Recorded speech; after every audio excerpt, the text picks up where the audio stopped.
നമസ്കാരം. Raf talk ഫുട്ബോളിലേക്ക് അവർക്കും സ്വാഗതം. അതൊരു വല്ലാത്ത ഗോളായിരുന്നു. ആവേശത്തിൻ്റെ പരകോടിയിലേക്ക് ആരാധകരെ കൊണ്ടുപോയൊരു ഗോള്.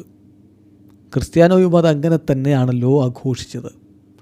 ഓർമ്മയില്ല, അൽ ഫത്തഹിനെതിരെയുള്ള കളിയിൽ 59-ാമത്തെ മിനിറ്റിൽ ക്രിസ്ത്യാനോ റൊണാൾഡോ പെനാൽറ്റി മിസ് ചെയ്യുന്നു. തൊട്ടു പിന്നാലെ ഒരു വേൾഡ് ക്ലാസ് ഗോള് നേടുന്നു.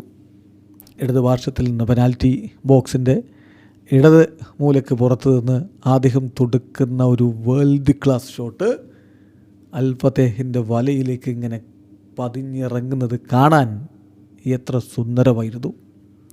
CR7 ആ ഗോള് ഗോൾ ഓഫ് ദി വീക്കായിട്ട് തിരഞ്ഞെടുക്കപ്പെട്ടിരിക്കുന്നു. അർഹിച്ച അംഗീകാരം എന്നേ പറയേണ്ടതുള്ളൂ. അതിമനോഹരമായ ഗോൾ.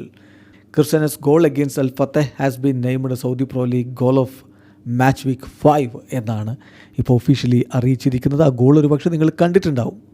കാണാത്തവർക്ക് വേണ്ടി നമ്മളതിൻ്റെ ലിങ്ക് ഡിസ്ക്രിപ്ഷൻ ബോക്സ് കൊടുക്കാം. കാരണം നമുക്ക് ഈ വീഡിയോയിൽ അത് എടുത്തു വെക്കുക എന്നുള്ളത് ബുദ്ധിമുട്ട് ഉള്ള കാര്യമാണ്. ചിലപ്പോൾ കോപ്പിറൈറ്റ് സ്ട്രൈക്ക് വരാം. അതുകൊണ്ടാണ് നമ്മളത് കാണിക്കാത്തത്. ഏതായാലും ഗോൾ ഓഫ് ദി വീക്ക് പുരസ്കാരവിധ ക്രിസ്ത്യാനോ റൊണാൾഡോയെ തേടി എത്തിയിരിക്കുകയാണ്.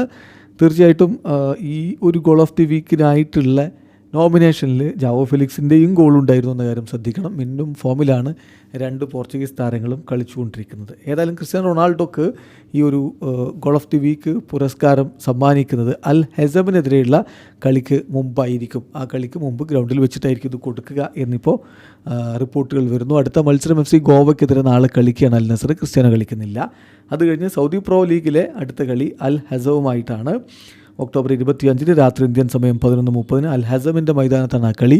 ആ കളിക്ക് മുന്നോടിയായിട്ട് CR7 ഈ പുരസ്കാരം സമ്മാനിക്കും. വീഡിയോ അവസാനിക്കുന്നു. ഫുട്ബോൾ ലോകത്ത് കൂടുതൽ വിശേഷങ്ങളുമായി റാഫ് ടോക്സിൽ എത്താം.